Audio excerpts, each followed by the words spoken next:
Assalamualaikum, salam sejahtera. Saya Nazri Kahar bertemu sekali lagi dalam agenda awani pada malam ini. Kita akan membicarakan bagaimana kita melihat proses program imunisasi COVID-19 kebangsaan.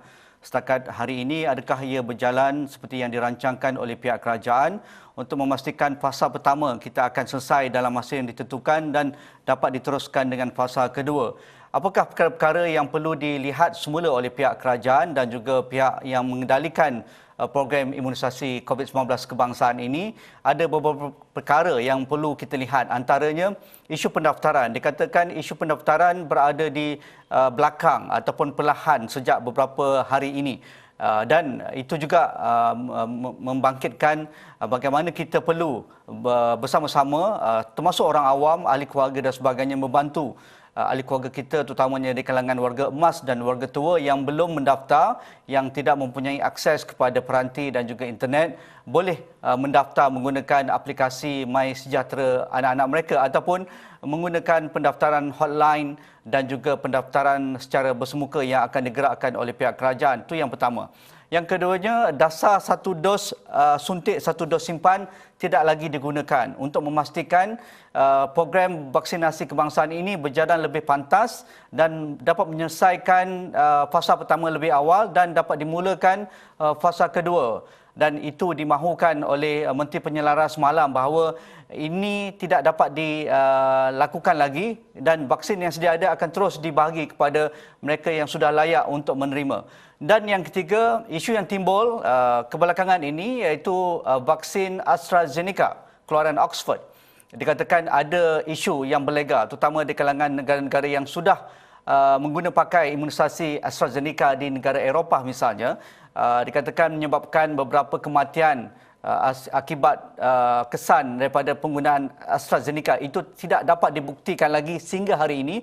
Dan AstraZeneca juga menjadi penyebab Majlis Ulama Indonesia yang mengharamkan penggunaan AstraZeneca kerana ada bahan-bahan yang tidak halal yang diguna pakai dalam pembuatan vaksin AstraZeneca. Jadi pandangan kita bagaimana? Semalam Menteri KJ mengatakan kerajaan sedang meneliti, sedang membuat kajian dan akan mengumumkan dalam masa terdekat adakah selari dengan keputusan Majlis Ulama Indonesia itu. Jadi kita akan berbicara tentang ini. Saya tidak kesorangan. Bersama saya di Skype pada malam ini Dr. Suhazili Abdullah, pakar kesihatan keluarga dan juga physician kita.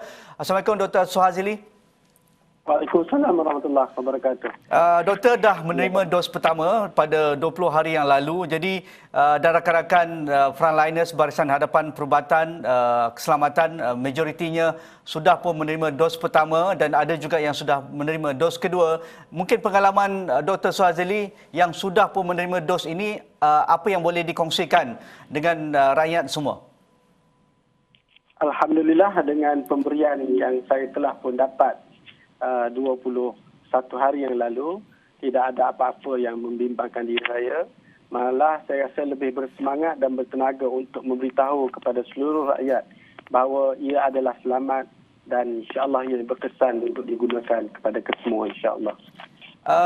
Menteri Kesihatan juga mengungkapkan bahawa memang ada kesan sampingan alahan kecil yang begitu minor, sama ada dari reaksi lokal ataupun reaksi sistemik itu. Adakah Dr. Suhazili dan juga rakan-rakan lain ada mengalami yang dikatakan seperti dalam 1-2 hari lebam di lengan ataupun bengkak sedikit ataupun kemerahan ataupun rasa macam pening-pening dan demam-demam sikit? Adakah itu juga perkara yang biasa apabila kita menerima vaksin selain daripada vaksin COVID-19? Ya, itu adalah yang kita expected, yang kita jangkakan berlaku. Kerana dalam kajian sendiri pun mengatakan bahawa majoriti di kalangan penerima vaksin di luar negara juga mempunyai alahan ringan seperti itulah. Seperti saya sendiri, saya cocok di bahu kiri sebab saya right-handed, saya menganan. Yeah. So kita akan bagi kepada bahu kiri. Yeah. Jadi setelah diberi 2 hari, agak lenguh jugalah untuk angkat. Tapi insya-Allah boleh lagi berkebun. Tidaklah perlu tidaklah sakit sangat tapi bearable, boleh menerimanya. Dan kawan-kawan saya, tim vaksinator di klinik lebih kurang dalam 6 orang yang mempunyai masalah yang sama. ada di antara mereka yang demam sedikit dan insya-Allah kita bantu dengan memberi ubat untuk mengurangkan panas dan demam.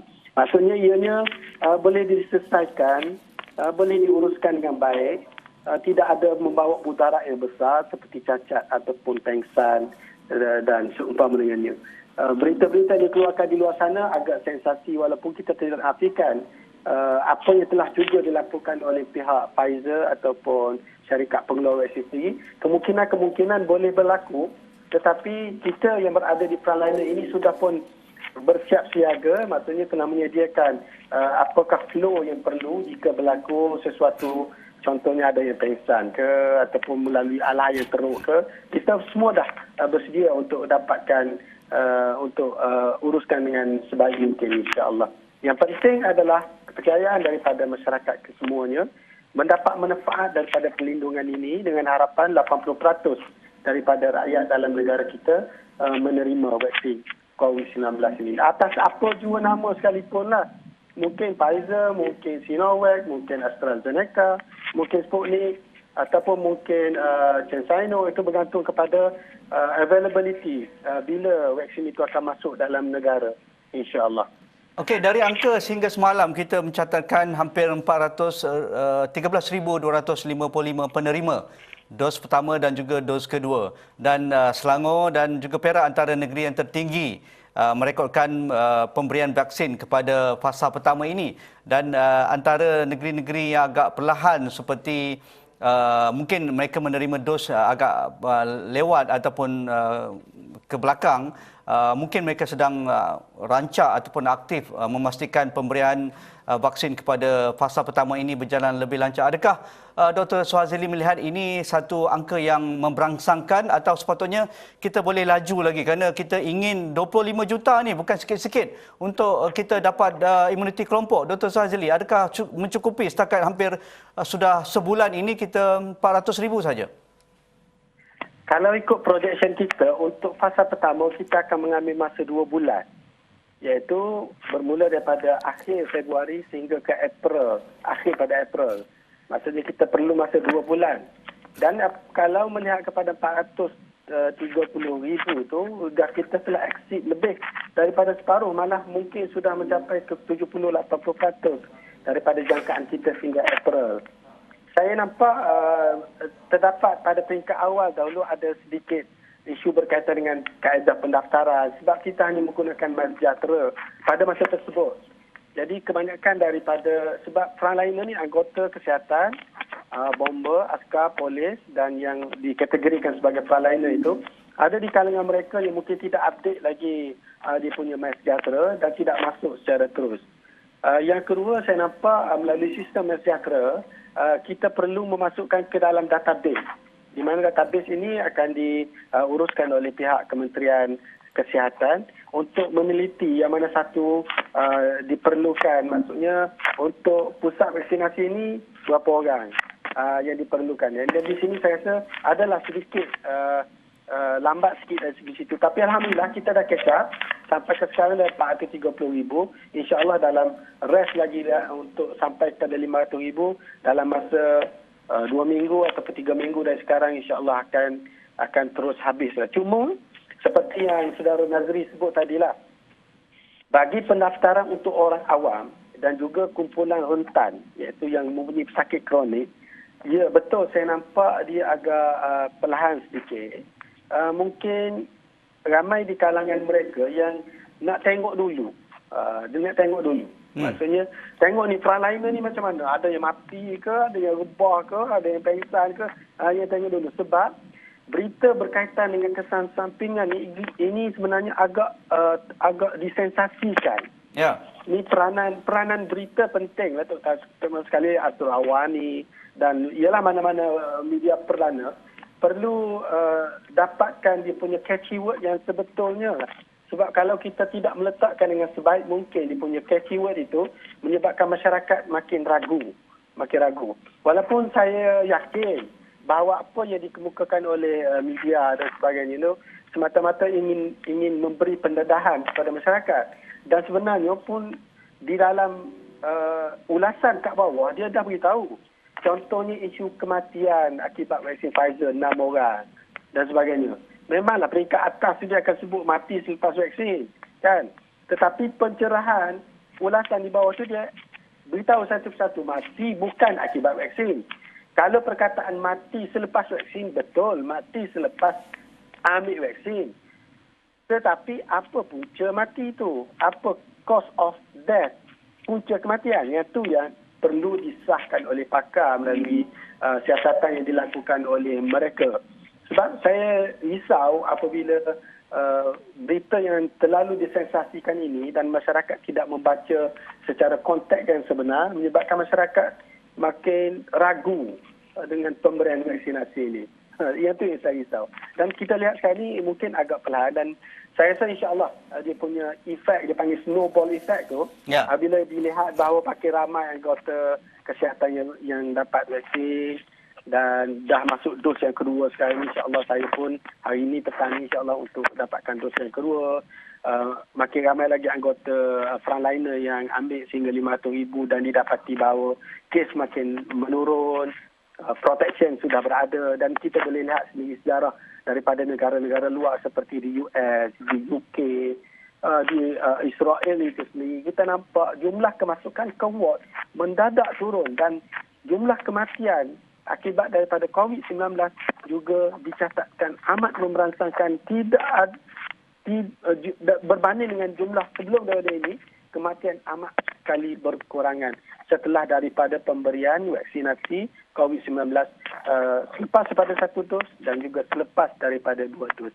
Dan di sinilah saya rasa peranan yang perlu dimainkan oleh setiap daripada kita lah, terutama sekali doktor-doktor ataupun anggota kesihatan yang berada di frontliner yang juga telah pernah ambil vaksin, dan juga peranan yang perlu diambil adalah media.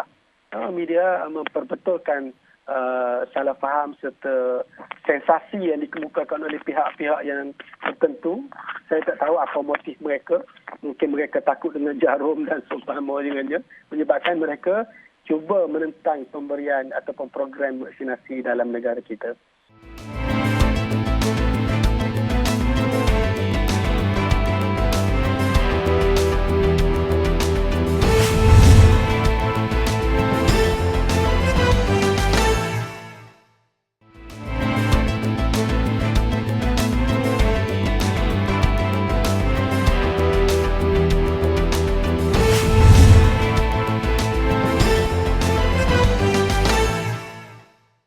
Berkaitan dengan bagaimana kita nak memperbaiki pendaftaran ini, kerana kita mahu ramai mendaftar dengan cepat kerana kita sudah on the right track. Seperti Dr. Suhazili katakan tadi, kita nak habiskan fasa pertama, kalau boleh tak perlu tunggu sampai penghujung April. Itu target ataupun sasaran kementerian dan juga kerajaan untuk fasa pertama, tetapi dengan angka sudah melebihi 400,000, seolah-olah kita berada di landasan yang tepat dan lebih awal. Jadi tetapi pendaftaran agak perlahan. Setakat semalam kita hanya dapat sekitar 6 juta yang sudah pun mendaftar, sedangkan kita mahu yang berbaki lebih daripada, kita ingin mencapai 25 juta itu. Jadi antara negeri yang perlahan pendaftaran dicatatkan adalah seperti negeri Sabah dan juga Kelantan, yang dikatakan amat perlahan. Bagi negeri yang cepat ataupun pantas melakukan pendaftaran adalah seperti di Putrajaya, di Kuala Lumpur, di Selangor dan juga Pulau Pinang. Ini negeri-negeri di pantai barat. Mungkin akses kepada peranti dan aplikasi MySejahtera itu agak besar. Tetapi yang menjadi masalah adalah kelompok golongan rentan dan juga golongan emas, mereka yang tidak ada peranti dan juga akses internet. Dan seperti mana doktor katakan tadi, mereka juga ni yang masih wait and see, menunggu kesan-kesan dan juga berita-berita berkaitan dengan program imunisasi. Kalau ada isu kemalangan, isu alahan, mereka amat risau dan juga gusar. Jadi apa cara yang terbaik? Kerana baru semalam Menteri Penyelaras mengatakan program bersemuka akan digerakkan secepat mungkin bermula hari ini. Jadi adakah kita tidak terlambat ataupun ada cara-cara yang lain untuk kita bertemu mereka dan memastikan kelompok ini didaftarkan untuk menerima vaksin apabila tiba masanya? Ya, betul. Seperti yang dinyatakan oleh YB Khairi Jamaluddin lah. Kita melalui selain daripada MySejahtera, kita membuka talian hotline. Ada nombor yang mungkin boleh di-share oleh pihak Asuh Awan ni lah. Dan yang ketiga adalah di klinik-klinik kesihatan, contohnya klinik saya, membuka kaunter kepada orang ramai untuk mendaftar dan kita akan bantu melalui laman web yang telah dibuat oleh kementerian, iaitu vaksincovid.gov.my. Di situ ada dia punya borang pendaftaran. Dan seperti mana juga yang disebut oleh YBKJ, dipanggil outreach ataupun bersemuka juga akan dijalankan. Dan saya nampak ada beberapa cabang yang telah dibuat oleh kerajaan negeri. Contohnya kerajaan negeri Terengganu sendiri semalam telah membincangkan akan mencari sukarelawan untuk membuat pendaftaran melalui bantuan daripada agensi-agensi dan juga NGO-NGO yang terlibat, yang telah pun berdaftar di bawah kerajaan negeri. Saya rasa ini mungkin salah satu daripada kaedah untuk membantu lagi masyarakat yang tidak ada peranti. Mungkin orang tua yang kat rumah, yang ialah tidak ada telefon, kan susah untuk dapatkan akses internet di situ. Dan satu lagi, untuk maklumat saudara penonton sekalian, bahawa kerajaan telah dalam MySejahtera, telah dalam 2 hari lepas, kerajaan telah buka satu lagi dia punya orang panggil ikon ataupun fungsi, iaitu fungsi ditulis itu dependent. Kalau update kita punya MySejahtera sekarang ni, dia ada satu fungsi yang diberi nama dependent. Dependent maksudnya kita boleh tolong mendaftar kepada waris kita, sama ada anak kita, isteri, mak kita, mak mertua, ataupun mana-mana mungkin sepupu sepapat kita yang mungkin dia kata agak sukar untuk akses internet. Mungkin mereka beralasan telefon tak canggih, menggunakan telefon jenis lama, tidak menggunakan smartphone. Jadi di situ kita bantu mereka. 2-3 perkara yang perlu: nama, nombor kad pengenalan, alamat. Itu je. Dan ialah itu mungkin ialah penyakit apa dan sebagainya, itu kita boleh isytiharkan. Dan di situ apabila masuk dalam kita punya database, kita akan aturkan tarikh mana dan itu. Saya rasa itu adalah salah satu daripada apa yang telah dibuat oleh pihak kerajaan, semata-mata ingin meningkatkan lagi pendaftaran. Seperti mana kita tahu bahawa pendaftaran ini penting supaya kita dapat susun sebaik mungkin kepada masyarakat. Kalau tak daftar, kita tak tahu macam mana kita nak susun. Sama dengan kita masuk sekolah juga kan. Kena daftar. Menarik. Dan kalau boleh kita mahukan organisasi akar umbi jentera kerajaan seperti KEMAS, mereka yang berada di lapangan ini, pihak berkuasa tempatan, mengapa tidak digembelingkan sekali? Bukan hanya agensi-agensi federal ataupun agensi-agensi yang besar sahaja yang sudah pun sibuk dengan kerja masing-masing. Mungkin itu juga dia pendekatan luar kotak yang perlu kita lihat dan guna pakai, terutama di kawasan luar bandar dan juga kawasan pedalaman Kelantan, Sabah, Sarawak dan juga Terengganu. Dr. Suhazili, berkaitan dengan dos kedua ini. Dos pertama, satu dos suntik, satu dos simpan. Ini polisi awal kita untuk kita memastikan mereka yang sudah menerima dos pertama itu menunggu 21 hari, dos kedua akan diberikan dan disimpan dos kedua itu. Jadi semalam Menteri Penyelaras mengatakan ini tidak akan dilaksanakan lagi kerana kita memastikan dos yang sedia ada akan terus diberi pada mereka yang sudah layak, yang sudah mendaftar untuk mempercepatkan proses imunisasi. Jadi tetapi interval 21 hari itu masih applicable. Jadi pandangan Dr. Suhazili ini juga diangkat oleh Ketua Pembangkang beberapa hari lalu, Datuk Seri Anwar Ibrahim, bahawa untuk mempercepatkan, beliau tidak kataupun condemn ataupun membangkang polisi ini, tetapi beliau mencadangkan dan ada pihak-pihak yang cepat membantah bahawa Datuk Seri Anwar Ibrahim tidak menggunakan fakta sains dan juga data-data perubatan. Jadi semalam Menteri KJ sudah menjelaskan bahawa ini betul dan akan dilaksanakan oleh pihak kerajaan. Pandangan Dr. Suhazili? Ya, kalau itu yang disebut oleh Menteri Mosty dan sesuatu yang baik, kita perlu menerimanya. Kalau benar apa, sebab semalam saya tak sempat lihat dia punya kenyataan akhbar penuh, tapi melikut apa yang dikemukakan oleh para kawan-kawan di dalam perubatan ini mengatakan bahawa terdapat kajian mengatakan bahawa selepas daripada pemberian dos yang pertama, dia punya immunogenicity, iaitu pembentukan antibody. Sebab kita bagi vaksin ni adalah untuk membentuk antibody bagi melawan virus COVID-19. Jadi pembentukan antibody, kajian yang awal dulu mengatakan bahawa 52% akan terbentuk. Dan yang terbaru, kajian terbaru, dia meningkat sehingga 87%. Maksudnya ianya adalah sesuatu yang memberansangkan. Pun begitu, ianya masih lagi dalam kajian yang kita kata kajian masih belum komplit. Perlu ada data yang lebih konkret.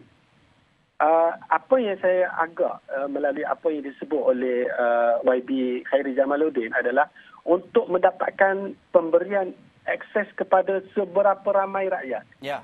Maksudnya dos kedua akan dapat. Akan ada. Sebab dia akan ada dalam dia macam ni.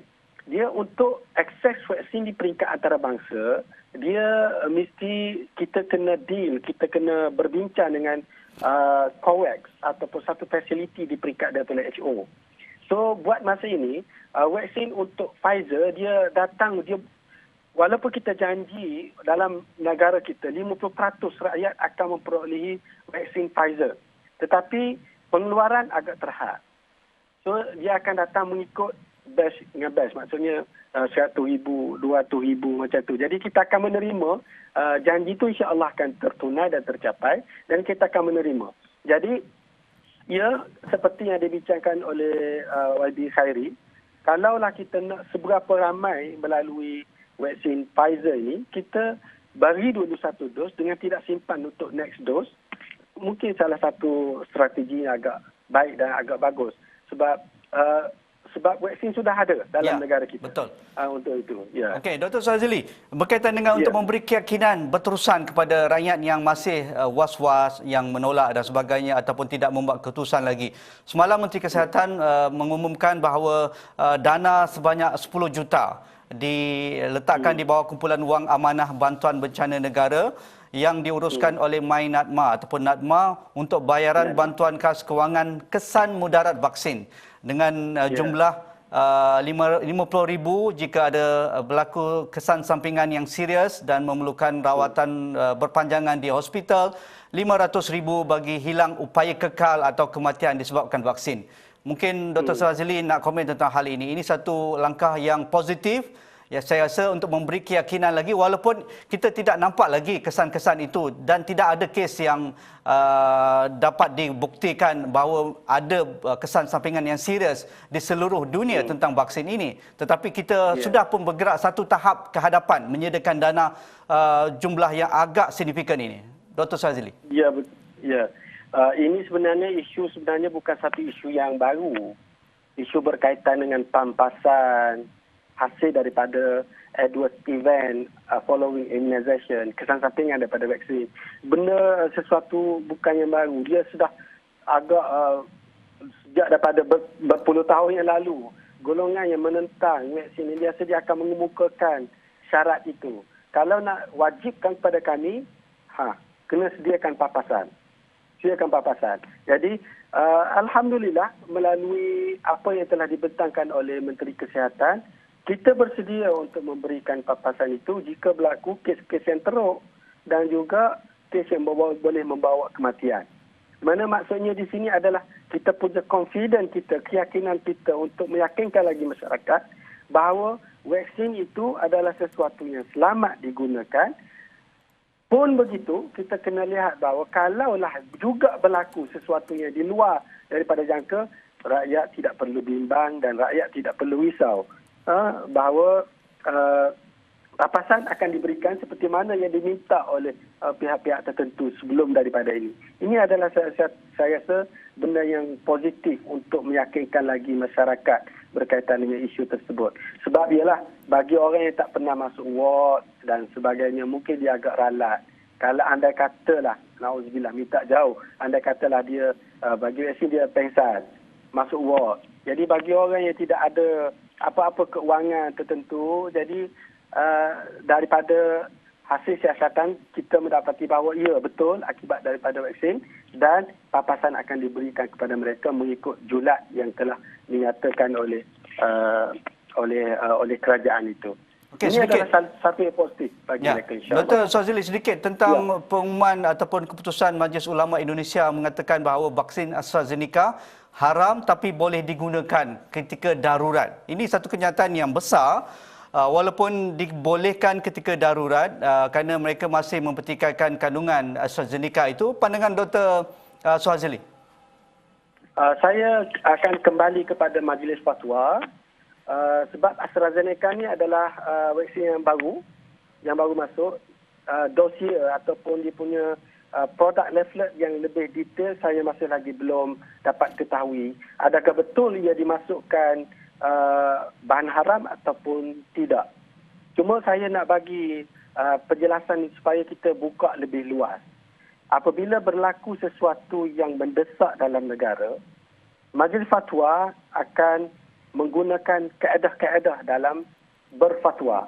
Dia bukan hanya melihat kepada bahan, walaupun betul dia akan kembali kepada bahan apa yang digunakan, tetapi masalah yang lebih besar itu apa? Ya. Masalah yang lebih besar Melindungi. adalah untuk menjaga Ya. nyawa. Nyawa manusia. Hatta kalau kita tengok dalam kitab-kitab yang muktabar sekalipun, dalam kes lain lah contohnya jantung. Kalaulah tidak ada alternatif untuk menukar injap jantung, hatta kalau menggunakan bahan haram, contoh saya sebutlah kata injap babi, contoh je kan. Doktor kata injap ni lah yang hanya satu digunakan untuk menyembuhkan dan merawat jantung anda, dan di situ dia panggil ad-dararatu tubihul ma'zurat. Yang ni Majlis Fatwa lah yang akan menerangkan balik. Dr. Swazili, ini satu keputusan yang besar dan perlu dijelaskan sejelas mungkin oleh Majlis Fatwa Kebangsaan. Ya, betul. Okey, terima kasih Dr. Swazili Abdullah, pakar kesihatan awam. Kita bercerita tentang adakah kita sudah berada di landasan yang betul program imunisasi COVID-19 kebangsaan. Alhamdulillah, dan kita mahukan kepercayaan itu terus meningkat dan pendaftaran terus dapat dilaksanakan lebih lancar, terutamanya di kalangan kelompok rentan dan juga kelompok warga emas di kawasan luar bandar dan juga pedalaman Malaysia. Sekian saja agenda awal ini. Kita jumpa lagi. Assalamualaikum. Kita jumpa lagi. Terima kasih.